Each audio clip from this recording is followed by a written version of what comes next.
Hello, everyone, and welcome to episode 334 of A Yank on the Footy. I'm Craig Wessels coming to you from Sandusky, Ohio. And, we're going to take a look at round 11, as well as a couple of other things that are not necessarily footy related, but I think you might enjoy nonetheless. I do hope you'll head over to my website, yankonthefooty.com. I get on the mailing list over there.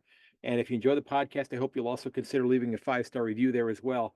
And if you've not checked out episode 330, give you my take on discussion that's come up recently about introducing premiership rings to the AFL, something akin to the NFL, Major League Baseball, or the NBA. I hope you'll give it a listen. Check it out on your favorite podcast host. And if you enjoy the show, I do hope you'll share it with your friends and family.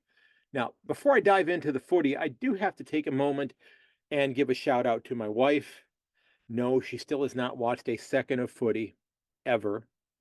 Um, I've tried, I've been working on it, but to no avail as of yet. But she did earn an unofficial Mother of the Year award tonight.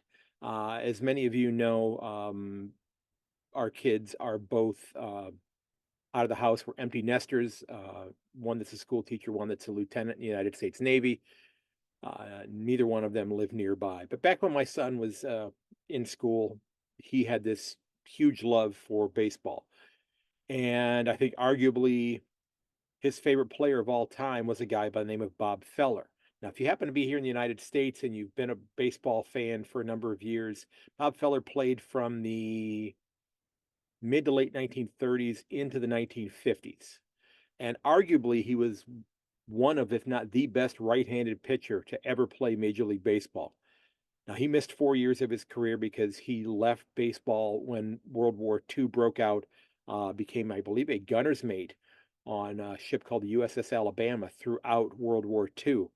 Um, but like I said, my son was enamored with Bob Feller, absolutely loved him. He's got an autographed photo with him. He's got an autographed ball that Feller signed for him as well. But back when he was in junior high school, so I think he was in seventh grade or eighth grade, which would have been around the year 2009, 2010, something like that. He did an independent study project on Bob Feller. And Bob Feller has subsequently passed away, but he found Bob Feller's mailing address and he sent him a couple pages of typed up questions asking him to include in the this presentation. Well, Mr. Feller filled out the questions on one of the pages, signed his name at the bottom, and mailed it back to him. Just so he's got handwritten notes from Bob Feller, Hall of Fame pitcher. Again, I'm not following the game anymore, but I've got a lot of respect for somebody who did what he did, stepping away from the game to go fight in the war. Um, but it got misplaced. And it didn't get misplaced for a year or two or a week or two. I mean, we're talking over a decade. We could not find it. We've been a family where the kids have outgrown something. We put it into a plastic tub and put it in the cellar or the basement at our house. So we were thinking, okay, it's got to be in one of those. He was always harping on us about this. Well, it turns out my wife found it today in a box of newspaper clippings from when he had been playing baseball and had run cross country while he was in school and that sort of thing. So she found it tucked in amongst those. So he was ecstatic. She reached out to him on Skype or FaceTime and talked to him for a few moments and he's over the moon that we found it. So he's going to create a shadow box along with the ball. He's going to buy an autographed Bob Feller jersey, which is going to cost him a good sum of money, but that's going to be going up in his new house that he just bought as well. So good on you, Katie. Love you. That was just awesome that you found that because I didn't think I had lost it, but I had no idea where the hell it was. Also, quick little sidebar here. This was my school year ends up finishing this weekend. This Friday is my last day of the school year until mid-August. But I also started my summer job this weekend. And well, I went out for a little bit of a jaunt between Saturday and Sunday to the tune of over 55,000 steps, actually 56,000 steps, which turned out to be 21.2 miles or just a hair under 34 kilometers. So to say that I'm a little sore, was not sure how I was going to hold up after my surgery, but it went really well. So I'm not advocating walking that far, but it turned out a lot better than I thought it was going to be. So I did also want to mention before I dive into things from this round on Thursday, I did get a note from Adam Gomolinsky, who is one of the hosts from Aussie Rules the World podcast. I sat down with Adam for a pretty extensive discussion about a week and a half ago for his podcast. He does this with Troy Thompson and at least one or two other people, where they're promoting the game around the world, internationally, much more internationally than I am. Um, we got into my footy origins, my love for the game, and we had a great discussion. I'm going to get Adam on my show here very soon as well. But that'll be released on Thursday, and when he shares a link with me, I will put it out on my socials to share that as well. So, um, before we dive into things from the round, first off, I do have to comment on the note that came out today, where the AFL has now decided, well, let's go ahead and adjust the rules in the middle of the season again. It's kind of like the old Western movie story, changing your horse in the middle of the stream. Well, except we're going to do it in the middle of holding the ball. And I'm not sure what to make of this. I mean, there was a play in the game with the Cats this past weekend where Max Holmes basically took a merry-go-round ride as a defender, and the ball carrier was able to continue to play on. But I did see a note from Dave Lloyd, my mate on Twitter. He's a big Port Adelaide supporter. You can find him at Alberton Power on Twitter. And his comment was, Thursday night, new rules, overcorrection. Good luck at PAFC, at Carlton FC. Friday night, pull it back, get some balance. All weekend, somewhere between the two. 7 AFL games, 3 sets of rules. Good luck to everyone involved, including the umpires. Yeah, it makes a lot of sense to me. I know that this is not an easy game to officiate. There's so much going on. There's so much to see on the ground. I know having the extra umpire out there now is supposed to make this better. Now, this kind of goes back, it doesn't really go back to the championship ring thing, but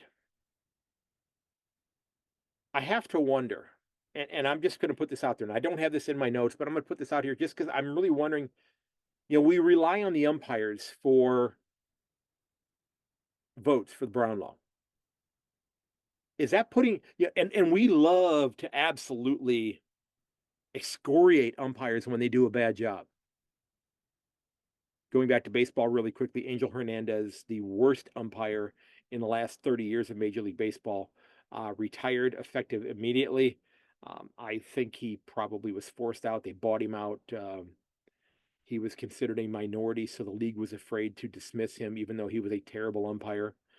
But he is no longer going to be representing Major League Baseball. So Major League Baseball fans around the world, I'm not one of them anymore, are celebrating his demise. But we put an awful lot of pressure on umpires in footy to get all of these calls right, to get all of these interpretations, to see what's going on in the flow of the game, to get that whistle blown. And while they're doing that, they're also having to process who's getting my votes for the Brownlow. Should those votes be given to somebody else? Should we have somebody else making those decisions? I don't know. I love I love the tradition of the premiership medals. I love the tradition of the Brownlow. I've discussed earlier this year that maybe we need to change the criteria, because we've done so much to try to lessen the impact of the game. A single game suspension here or there. Do we subtract those Brownlow votes from that player and still leave them eligible? I don't know the answer to that, but there's an awful lot on the umpires' plates. And maybe we could find another way to figure out how we go about awarding the Brownlow in this situation. So reach out to me, let me know what you think. You can drop me a note on any of my socials, or you can email me ayankonthefooty@gmail.com. Now, of course, I want to jump off with the Cats. Of course, I'm going to do that as a Cat supporter. And while things have gone poorly over the last 4 rounds, okay, now they got their pants pulled down up in Darwin by the Suns and just got absolutely spanked. There's no denying that. They played terribly. Horrible weather for them, not making the excuse. Gold Coast had to play in that weather as well. So that game was awful. They're still the second highest scoring club in the comp right now, but they're giving up a lot more points than they typically give up as well. And I don't think as much of that is on the defense as some people may want to think. Because I'm still going back to my thesis that the midfield is in rough shape. Okay, the other 3 games that they've lost in, no, let's put that way, 3 games they've lost in this 4-game losing streak, they've lost by a total of 18 points. They've lost by an average of a goal a game. Now they got thumped early on by Port and by GWS and had to battle back and got close to winning those, but just ran out of time. They didn't do that necessarily with Melbourne, but is the ship taking on as much water as quickly as many people and I sort of think? I'm not sure, but I do wonder what's going to happen with this midfield. I think getting Max Holmes back in there is not a bad thing. Still not convinced that Jai Clark bump the other day is warranting a suspension. Hopefully that gets resolved. It may have already been resolved. I just haven't seen the notes on it yet. I don't think they're going to be okay until Paddy Dangerfield gets back. To me, it seems like they're still looking around for him. But again, I'm going to defer to Chris Scott. I know Jack Bowes was the substitute this week. But maybe he would have helped out there the entire game. But like I said, I'm deferring to Chris Scott because he's forgotten more about footy than I will know in 5 lifetimes, that I'll learn in 5 lifetimes. So, he's the expert. I'm just an old man sitting here in a closet in Ohio talking about this game I love. Okay. Now, the Tigers, I think they're going to beat them, but this is not going to be an easy win for them. We saw what the Tigers did with Essen in the Dreamtime game. They competed. There are still a lot of very prideful players on that list. And I think they'll play hard against the Cats, mainly because they're going to be pissed off about having to actually drive down the M1. Because we know how much they hate going to Marvel. And they're certainly not going to be happy to go all the way to Geelong, being such a long trip. Like I said, despite their spot on the ladder, I think that they're going to be a tough get for them. Now, one other thing, I really want to talk about here, and we have to, as a Cat supporter and as a club, as anybody who's a supporter of a club who has players who are nearing the end of their career, whether it be the Swans last year with Buddy Franklin, whether it be Port Adelaide with Charlie Dixon, whether it be the Eagles with a couple of their senior players, Andrew Gaff, who can't get a game right now. There's a lot of folks talking about when Dangerfield hangs up his boots, and I kind of got mixed feelings. I saw that he was announcing one of the games that I watched this weekend, and I don't recall hearing a whole lot from him. But like I said, I've got mixed feelings as a supporter of the Cats that our injured captain is away from the club, and I know they're not playing that day, and they're not training at that time, so it's his own time. He can do whatever he wants. But I would think that, doggone it, he's not going to be running around. But I just don't want anything to happen to him. I want him to get healthy. But they keep talking about Tom Stewart as being the next captain of the Cats, and he'd be a great choice, I think. But he's already on the north side of 30 as well. So, me personally, I think that maybe the club leapfrogs Tom Stewart, and if I was to bestow the captaincy upon somebody, it would be an easy choice for me. Okay, it would be Zach Guthrie. It would be Zach Guthrie, hands down. I would have no problem making that call right now, making him the captain when Dangerfield steps away from the club. Now, he's a restricted free agent in 2025, so, they'll have to re-sign him. I do hope that he stays here. But, and looking at the Cats, we're going to move on from them here in just a second. And maybe I've got my Cats goggles on, as you might see here, if you're watching on YouTube. But I got to ask, is there a more important injury to a club that's fighting for finals right now than Dangerfield's hamstring? Is there another injury that's more felt by the club? Maybe Jordan DeGoey with Collingwood, maybe Jamie Elliott. I don't know, but it's just that midfield is just in disarray till he gets back. Okay, and I hope that it gets arrayed, if you will, when he does get back. So let's move on to talk a little bit about the Hawthorn contest this weekend with the Lions. And Jack Gunston came back after having spent a year up in Brisbane, and it's not likely that Jack Gunston's going to be on the Hawks side the next time they play finals. I don't think it's going to be this year. They've got too many clubs ahead of them, as I'll mention here, and as many of you know from having looked at the ladder. But it's been neat to see him come back and try to help instill a kind of a positive culture, a winning culture at Hawthorn, under Sam Mitchell in his 3rd year. I mean, they've won 4 out of their last 6 games, okay, including beating three clubs that a lot of people thought were going to be playing finals: the Bulldogs, the Saints, and the Lions, who I tipped to win the whole darn thing to begin with this year. Like I said, they're not likely to be playing finals. They're 3 full games behind the clubs that are sitting 6th to 8th. They've got 5 other clubs ahead of them. But they do still have the Tigers twice this year. They've got the Eagles and they've got the Roos. So, and I think I mentioned it last week, I won't be shocked to see this club win double-digit games this year. They've got some good talent there, and it seems like they're playing well together. Okay, I think their rebuild is, one, they didn't tear it down to the studs as much as, say, North Melbourne did, and they've not necessarily had the huge injury bug, although their defense got wiped out at the beginning of the season. And if they get some of those players back, maybe they would be considering a spot in finals this year.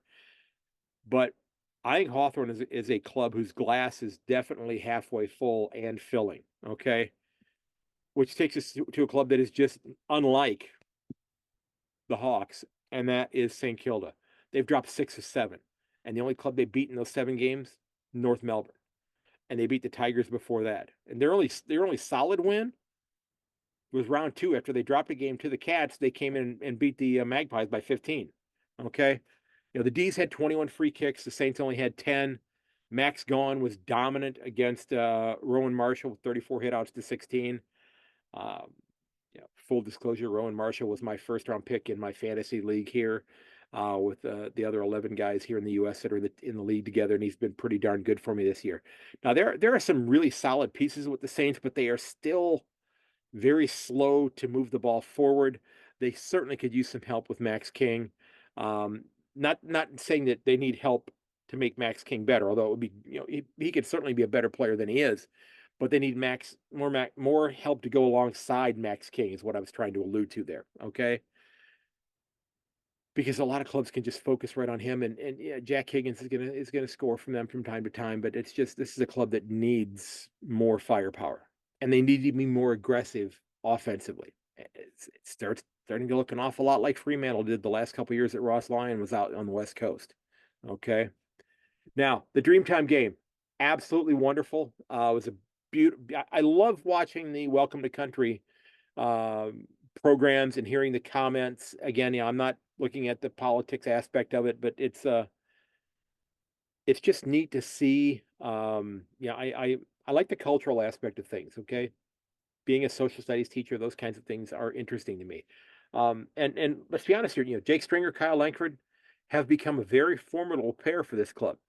And I'm not even sure that the most strident Essendon supporter would be thinking to themselves that the Bombers were going to be sitting at the spot they are, number 2 on the ladder after 11 rounds.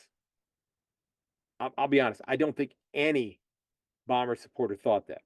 There might be 1 or 2, I guess, but most of them, they've become kind of conditioned to that thing that we're not going to talk about. Okay, I'm not going to say that, Bomber supporters. I'm not going to say it at all. Now, I'm going to go a little off track here, which never happens on the podcast, but back in the 1980s and 1990s, the Detroit Pistons in the NBA had a guard that played for them by the name of Vinnie Johnson. And Vinnie Johnson played 13 years in the NBA, but while he was in the league, he started less than 20% of the games that he played in. So he was a bench player. Okay, he was in the interchange, if you will. And he reminds me an awful lot of Jake Stringer. Now, Vinnie Johnson's nickname, and I'm going to put a link to a YouTube video of Vinnie Johnson back in, I think it's 1985. Yeah, it was 1985, where he's playing a game against the Boston Celtics and scores 22 points in the 4th quarter. Vinnie Johnson's nickname was the microwave because he heated up quickly. Okay. And it reminds me a lot of Jake Stringer. When Jake Stringer is healthy and when he's motivated, he's damn near unstoppable inside 50. He's creative. He's a heck of a player, but there's the injury concerns. There's I don't know if it's a distraction thing with him, but sometimes he's not there, but when he's there, he's a force to be reckoned with. Okay, so he reminds me an awful lot of Vinnie Johnson. So I don't know if we could start calling Jake Stringer the microwave, because he tends to heat up rather quickly, because he rattled off a few goals pretty quickly there. So Vinnie would come off the bench, give that quick scoring punch. Now, Stringer's already out there, but like I said, it sounds a little bit like Jake Stringer to me. Now, the last thing I wanted to talk about is not necessarily footy related, but it's cricket related. And as many of you know, I've really started to get into the game of cricket, white ball cricket, but I only happen to have a red ball. And this one here is, well, it's 28 years old, 29 years old. I got this in England when my wife and I went on our honeymoon there. Um, but over the last few days, I've been able to watch the USA cricket team's performance in the practice matches with Bangladesh as they get ready for the ICC T20 World Championships. Now, looking at the ICC website, the team from Bangladesh is ranked as the number 10 team worldwide. Okay, so they're a formidable club. They're a formidable club. The U.S. is not ranked anywhere on that list. I think the list only went through like number 12, but the points, the team rankings, Australia is ranked at with a rating of 124, and then Bangladesh at the 10th spot is a ranking of 53, and right behind them is Zimbabwe, Ireland, and Afghanistan with 23, 15, and 0 rating accordingly. You know, India is number 2, England, then South Africa, New Zealand, Pakistan, Sri Lanka, the West Indies, and then Bangladesh. The U.S. is nowhere to be found on there. But the U.S. played 3 games. I think there was a 4th game that got canceled against Bangladesh. And while I'm still a neophyte to the game, I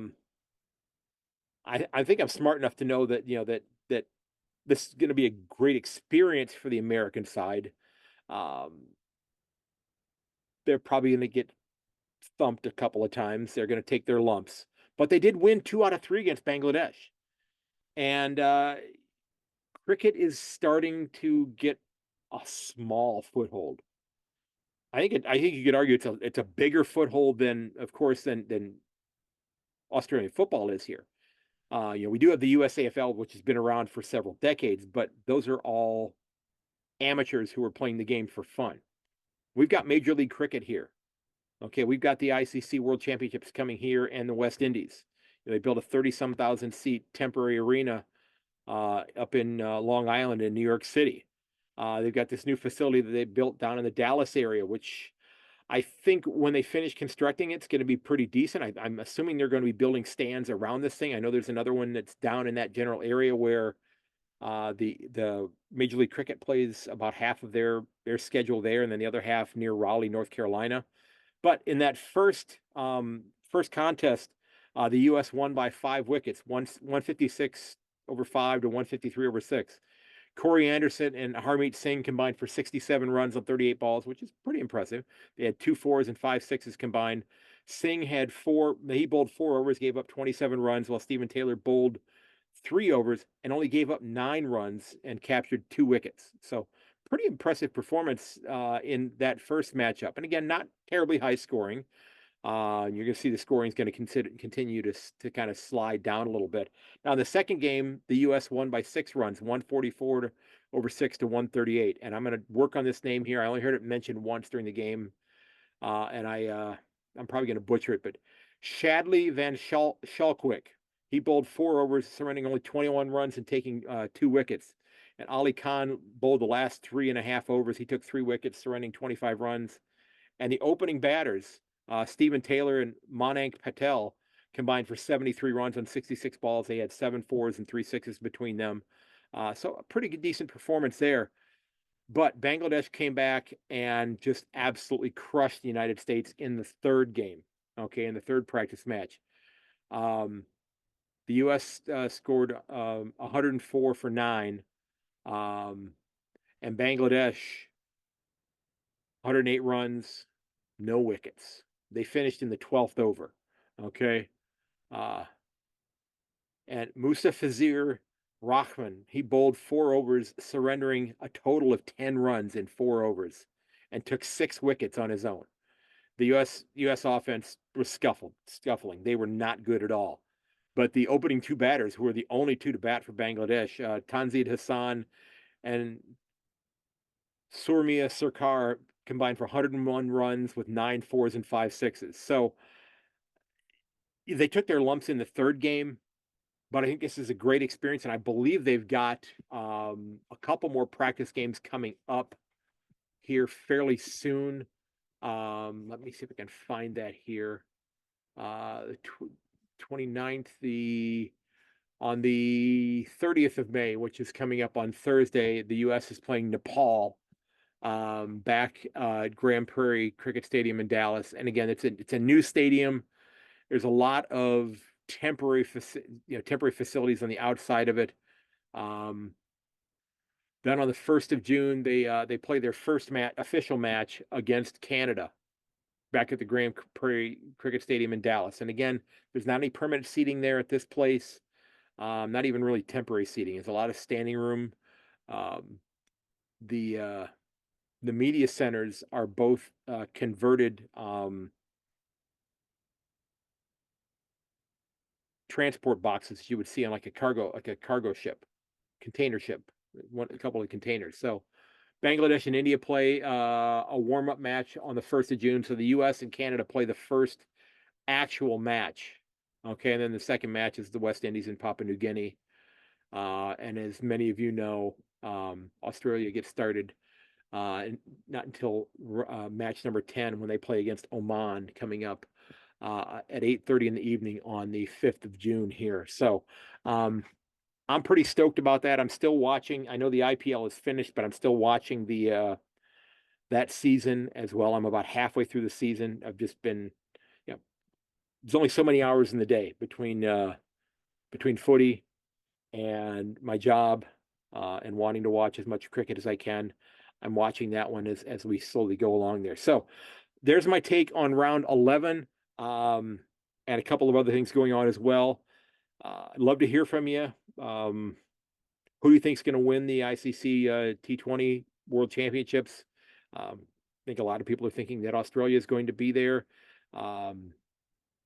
I think Jake Fraser McGurk's is gonna be coming to play in the Major League Cricket season coming up here. So I'm looking forward to seeing him here in the U.S.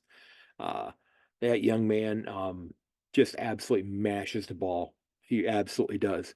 Again, I'd love to hear from you folks. Look out for one another. Check up on your friends and family. We'll be back tomorrow evening recording my tips for round 12. We've got one game less this week. One pair of clubs on the bye this week. Off the top of my head, I'm not sure who it is. I think Sydney is off this week, if I'm not mistaken, because they get to have a week off before they get to host the Cats after the Cats play Richmond. And that's all the Cats need is a well-rested Sydney club. So you'll find everything about my podcast over on my website, ayankonthefooty.com. I do hope you'll get on the mailing list over there. Hope you'll leave a review. I did have a review left this week. I appreciate that. If you want to help out the podcast, you can also click on that Buy Me a Coffee button, or you can click on my store page. We'll take you to my Redbubble site there if you want to pick up some gear from the podcast as well. If you got an idea for a guest, if you'd be a great guest on the podcast, I'd love to hear from you. Please reach out. So at Yank_on on Twitter or X, give me a follow over there. A Yank on the Footy podcast over on Facebook, or you can reach me at ayankonthefooty@gmail.com. I'm on Instagram as well. Folks, I can continue to thank you for the kind words and support that you give me. I do appreciate that. I absolutely love doing this. It's been a busy few weeks, and I'm looking forward to the school year being over. I only have technically 4 more of those before I'm eligible to retire. But as always, ladies and gentlemen, may your dribble kick never hit the post. I will catch you later. And this has been episode 334 of A Yank on the Footy. Thanks for listening. I do hope you'll share the podcast with your friends and family. And until next time, goodbye.